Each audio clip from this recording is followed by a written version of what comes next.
Morning mga kapatid, happy Tuesday morning sa inyong lahat. Kumusta po kayo? Kumusta ang inyong gising? Kumusta ang inyong umaga? Tayo po ay magpapatuloy sa ating online morning devotion sa umaga nito upang tayo ay patuloy na makalakad na may kapayapaan sa ating mga lakbaying sa buong araw na ito. Sa pamamagitan po ng ating Grab Food for the Soul, our daily dose for the nourishment of our soul. Ang pamagat po ng ating pagbubulay-bulayan ngayon, magpakasipag sa paglilingkod. Ang ating pong batayang talata ay ating mababasa sa 1 Pedro 4:10 at ganito ang sinasabi ng ating Panginoon Diyos bilang mabubuting katiwala ng iba't ibang kaloob ng Diyos. Gamitin ninyo sa kapakinabangan ang lahat ng kakayahang tinanggap ng bawat isa sa inyo. Salamat at purihin natin ang Panginoon sa ating pagbasa at pagkarinig ng kanyang mga banal na salita. Halos sounds like nung ating topic nung Monday morning na hindi nasasayang ang ating mga pagod sapagkat ngayon ang ating tatalakayin ay yung magpakasipag sa paglilingkod. Ano po? At salamat sa Panginoon Diyos sapagkat batid niya na ang bawat isa sa atin ay sinisikap nating makapaglingkod sa ating Panginoon at sa ating kapwa sa ating mga taglay na kakayahan at karunungan.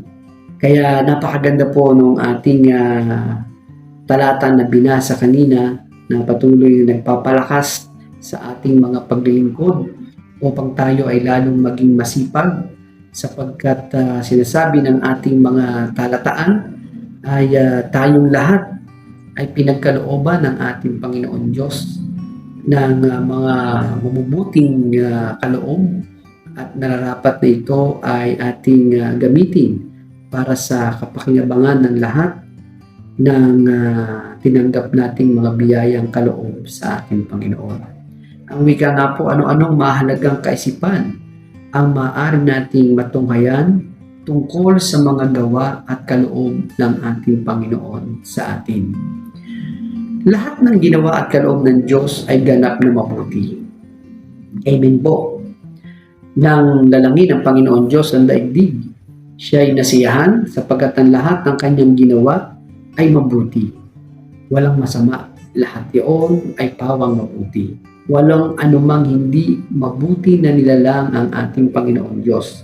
Hindi lamang sa kanyang mga nilikha, kundi maging sa kanyang mga kaloob. Walang anumang nagmula sa Diyos na may bahid ng kasamaan, sapagkat kailanman ay hindi nagkaloob ang Diyos para sa ikasasama ng bawat isa sa atin. Ang lahat ng kaloob ng Panginoon Diyos ay nararapat na magamit sa mabuti. Yamang alam natin yung lahat ng mga kaloob ng Panginoon Diyos na ibinigay sa atin ay walang bahid kasamaan. Kaya't nararapat naman ang mga kaloob na ito ay magamit natin sa mga kabutihan. May mga kaloob ang Panginoon Diyos na mabuti na nakalulungkot ay nagagamit sa mga masasamang kapamaraanan o masasamang gawain. Ngunit hindi ito ang layunin ng Panginoon Diyos.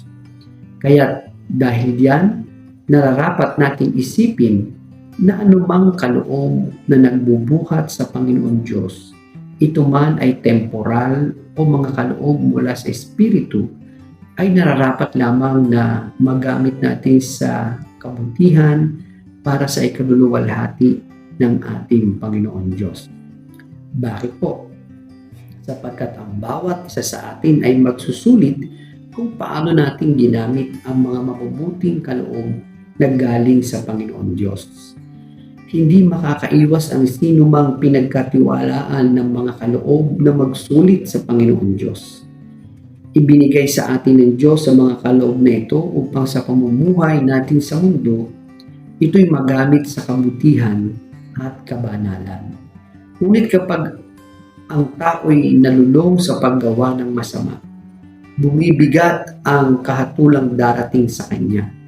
Kaya huwag tayong magsawa sa paggawa ng mabuti. Anumang mabuting kaloob ay dapat magamit sa mabuti para sa ikaluluwalhati ng ating Panginoon Diyos. Kaya mga kapatid, anumang kaloob na ngayon ay inyong tinanggap sa Panginoon, gamitin natin ito sa lahat ng ikabubuti at kaluluwalhati ng Panginoon at sa kapakinabangan ng lahat.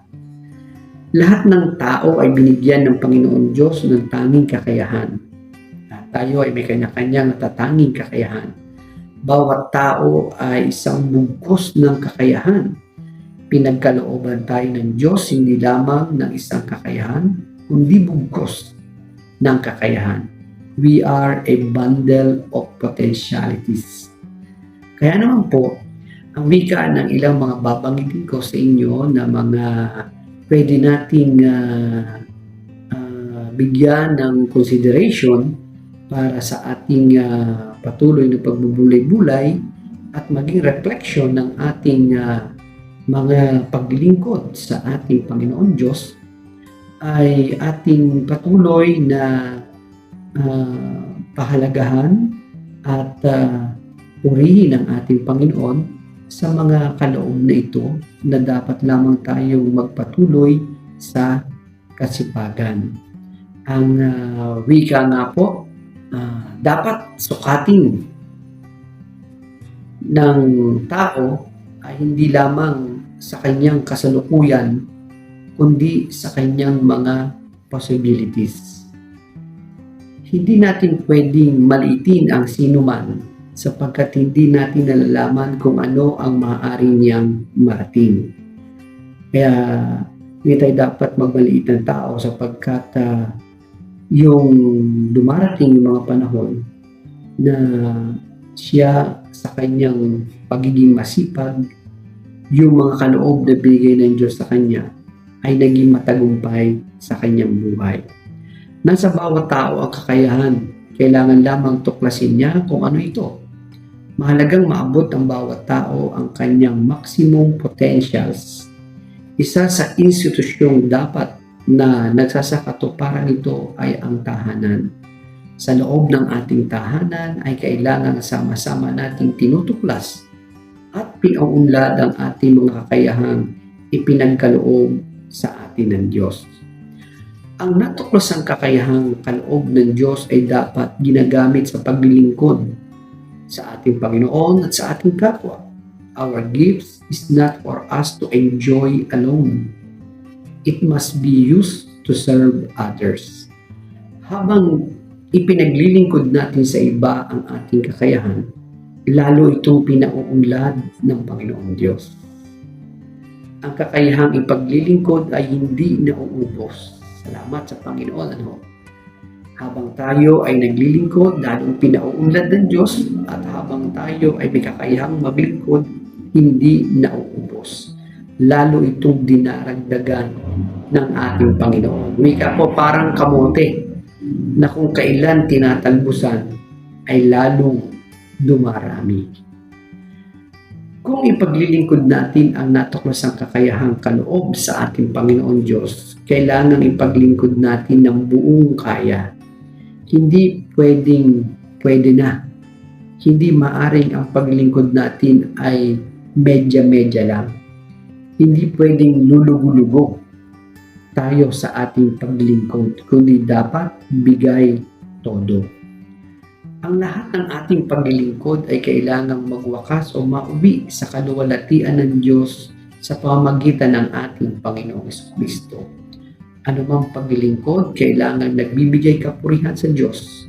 At kapag ang isang bagay ay nagbibigay kapurihan sa Diyos, yak na ito ay tungo sa pinakamataas na kabutihan natin at ng ating kapwa. Kaya po mga kapatid, ang bawat Kristiyano ay nakatanggap ng isa o higit pang handog mula sa Panginoon Diyos. Ang mga kaloob nito ay maaring natural o spiritual. Ang bawat handog ay pinagkaloob para sa kabutihan ng lahat ng miyembro ng Iglesia. Anumang kaloob na ating tinanggap natin, tayo bilang tagapangasiwa nito, dapat nating gamitin hindi lamang para sa ating sarili, kundi para sa ibang tao. Kaya po ang sabi, walang Kristiyanong makapagsasabi na wala akong kaloob. Ang kaloob mula sa Diyos kasama ang pagpapala, lakas para gamitin ng bawat isa sa atin. Kaya patuloy po tayong manalangin sa Panginoon at tayo ay patuloy na magpagamit sa Panginoon Diyos para sa kanyang kaluwalhatian sa pamamagitan ng ating patuloy na pagiging masipag sa paglilingkod sa Panginoon, sa ating kapwa, at sa ating mga mahal sa buhay.